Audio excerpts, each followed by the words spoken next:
Good morning, good afternoon, and good evening, my precious pack, and welcome back once more to VEGA Conflict. Today we're going to talk about something that has been on my mind for a little while now, and that I was thinking of bringing up 2.5 weeks ago to 3 weeks ago, roughly, and that is time consumption in the game. It's something I've thought about quite often, and I keep looking at the game and I keep seeing a linear progression system that there are so many ways that it could have been so much better and so much more streamlined for the player base, as well as less stress inducing, as well as less time consuming, but instead we have what we currently have. Now what I mean is ships that take several weeks to build, and this is real life time, or you can pay several $100s for a ship. Pixels. Random set of pixels.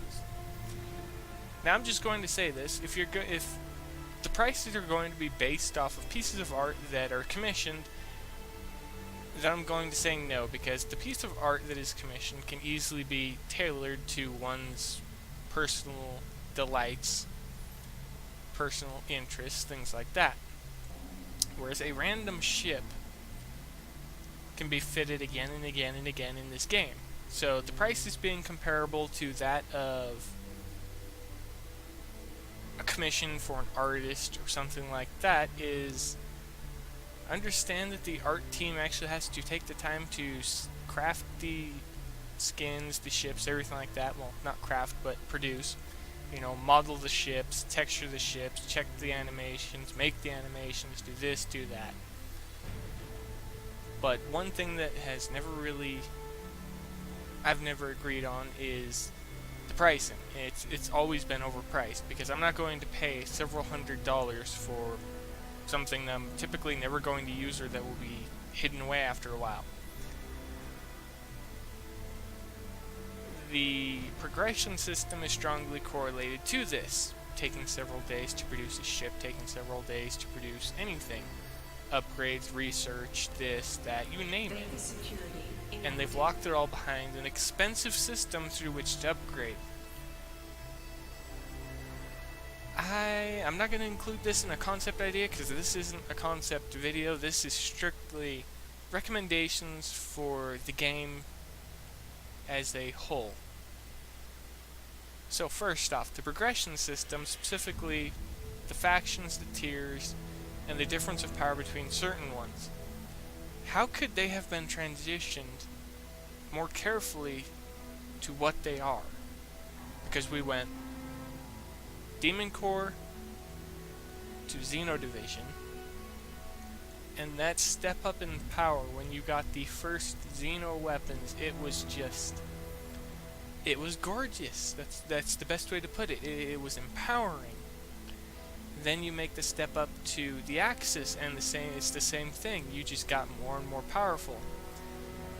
However, there was no middle ground, and while I was stepping up from tier to tier, something that's always been in the back of my mind that I've never brought up is why is there nothing in between these tiers, some subtle transition phase where you get effectively a weaker variant or something of the ships that you're going to be working towards? Why is it that you're given such a large objective, but you always start from the bottom, and it always seems impossible due to the difference of power? Something that I thought about, and I'm going to quickly bring up and point out now, is the ships. The ship types, the ships in general. When we made the initial step up, something that just didn't sit right with me was there anything in between the Demon Corps and the Xeno Division to be a subtle transitional phase, like a single ship or something like that, to help a player step up? That initial ship would help you be easily acquired and assist you in fighting the targets that you need to fight the standard fleets with.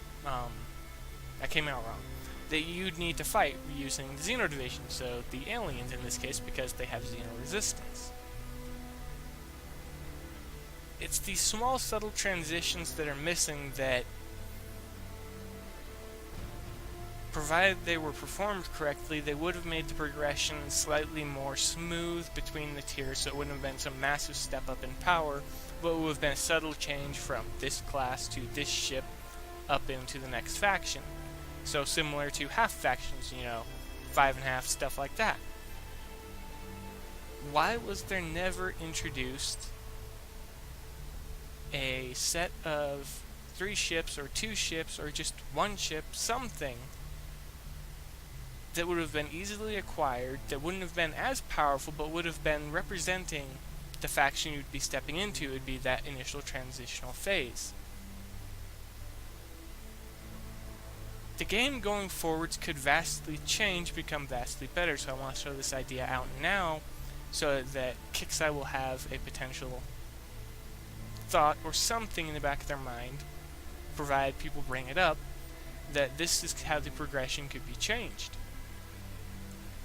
And what I mean is introduced a ship in between the factions that would be a soft transition, so it would be representing the new faction, but it wouldn't be almighty and powerful like them. It would be a soft transition. It would have stats that are more akin to those that you just transitioned from towards those that you're transitioning towards. So it would be able to access some of the new weapons and things like that, but it would have lower health, lower weight, things like that. So, it'd be slightly better than the Demon Core, but worse than the Xeno Division. It'd be just a subtle step up towards them. It would have a little bit of alien resistance and be able to use the alien weapons and things like that. But again, it would be limited by health and weight. And the same thing for the Axis. Same thing for the Axis to Tier 7. And this is the greatest mess that I've seen yet. When I think about it, the transition from Tier 6 to Tier 7 is just...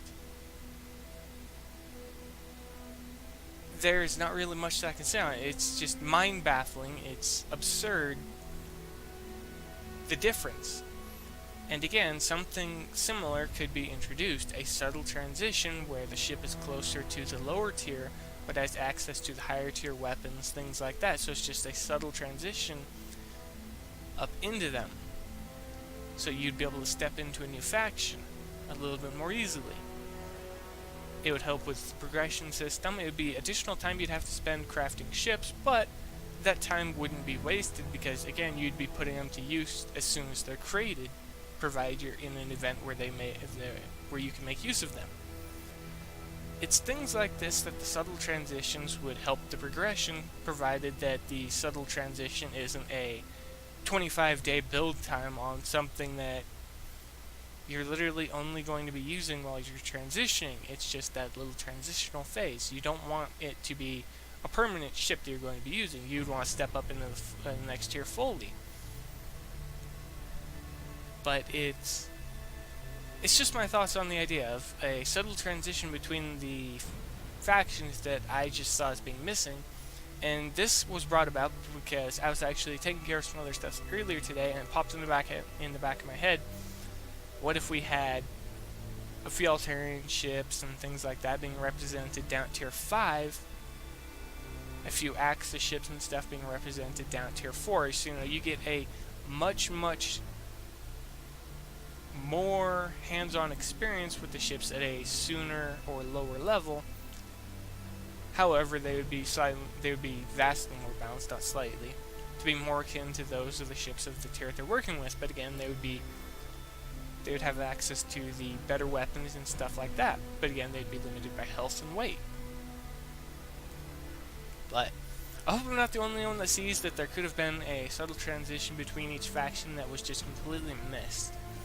And no, I'm not going to count the Phoenix, because it was the only ship from Tier 7 that I know of that was introduced that was like a transition, because you could build it with a level 10 ship factory, level 10 ship lab and stuff like that.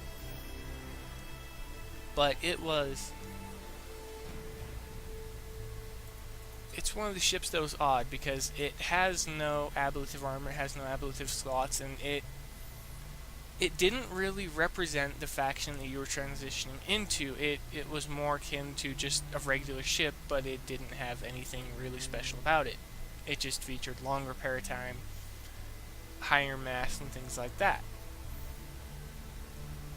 But a ship like that, it could have been good had it had like one ablative slot to be able to help represent the ideal that you'd be stepping into.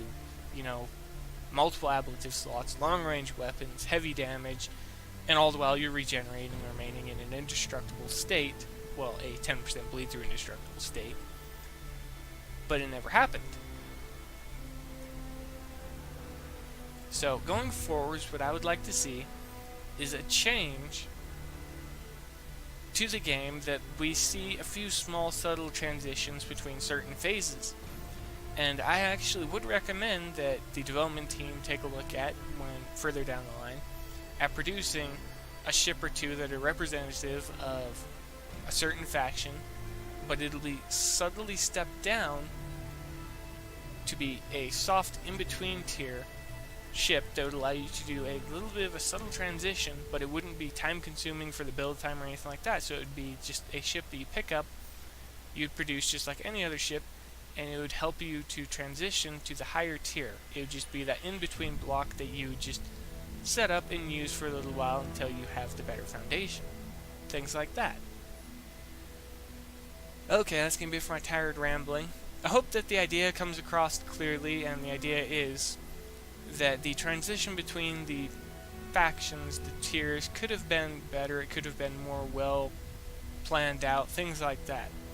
But going forwards, I want to see some subtle changes and things like that to actually smooth it out and help players get to where they should be by subtle transitions, as well as slightly more often time token rats, stuff like that, possibly 2 of them a week to help players produce these ships to be able to step into the factions a little bit more frequently.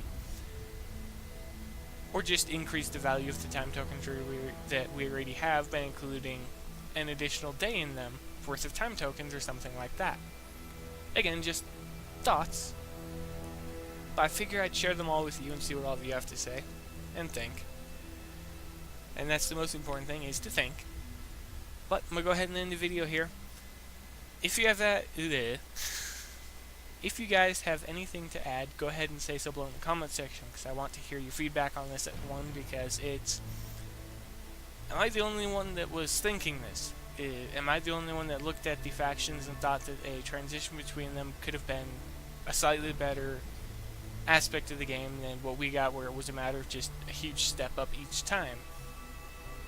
Or am I alone with that thought? I hope I'm not.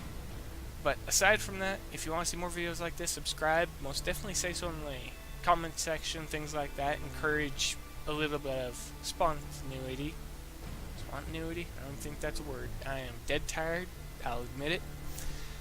At least I made it through most of the video before I started rambling on and spewing forth random words. That's gonna be it, everybody. Be safe out there in the void. As always, I will see you later.